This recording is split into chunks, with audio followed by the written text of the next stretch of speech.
Recording করতে হবে।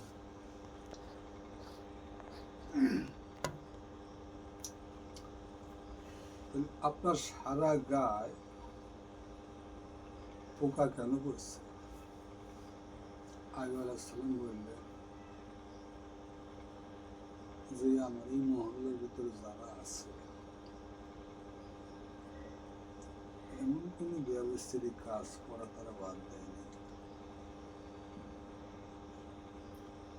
এমন অবস্থার উপরে আল্লাহ তাদের সাজা দিবেন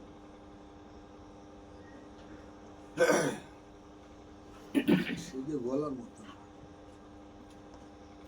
তাই আমি তাদের প্রতি যদি এখানে তাদের সাজা হয় আমার মান থাকে না, তাই আমি আল্লাহর কাছে চাই নিছি ওদের যে সাজাটা হয় এই সাজাটা ওরা সহ্য করতে পারবে না। সাজাটা তুমি আমাকে দাও, তাই ওদের মাফ করা হয়েছে। তাই মাপের কারণের জন্য আমার এই মহল্লার ভিতরে কোনো একটা লোকের বসন্ত হয়নি। আমার বসন্ত হয়েছে, আর কারো বসন্ত হয়নি। কিন্তু ওরা যাদের কারণের জন্য ওনার এই অবস্থা হয়েছে ওনারা উপহাস করতেছে। নবী গোপনে গোপনে যিনি পাপ করছে কোনটা যিনি করেছে তাছাড়া তার গায়ে পোকা বলবে কে? মন্তব্য, এই যে মন্তব্য। একজন গুরু কেন এত অসুস্থ হবে? আরে হয় তোমার প্রতি ভালোবাসে আমি চাই না।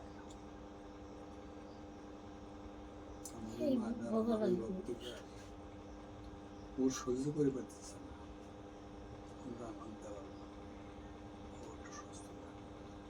ওকে তুমি একটু সুস্থ রাখো।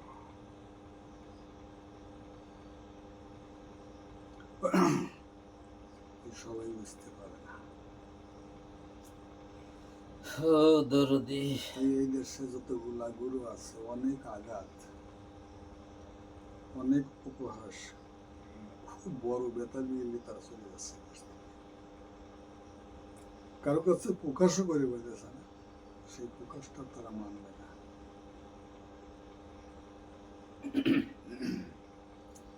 এই প্রকাশটার উপরেও তারা উপহাস করবে, তাই বড় বেতা নিয়ে চলে যাচ্ছে।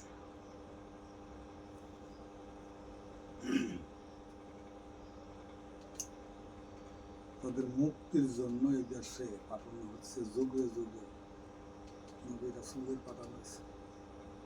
ওনাদের পরবর্তীতেই নায়েবে রাসূল পাঠানো, নবীদের পরেই পাঠানো ছিল আওলাদে রাসূল, আওলাদে রাসূলের পরেই নায়েবে রাসূল।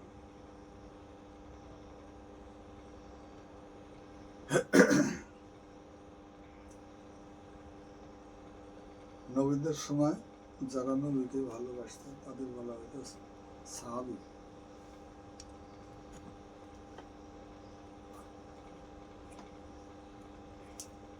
তাহলে ওনারা ছিল জ্ঞানী। এখনো যারা জ্ঞানী থাকবে ওনারা নবীদের সাহাবী। তুমি কি জ্ঞানী না? একজন গুরুই যে হতে হবে জ্ঞানী এরকম না, তুমি জ্ঞানী হতে পারো।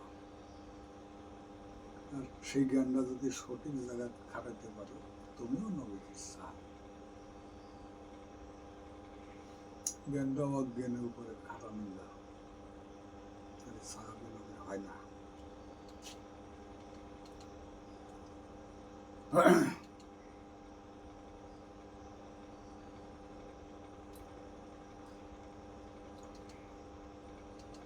এই মানুষ যদি মনে করে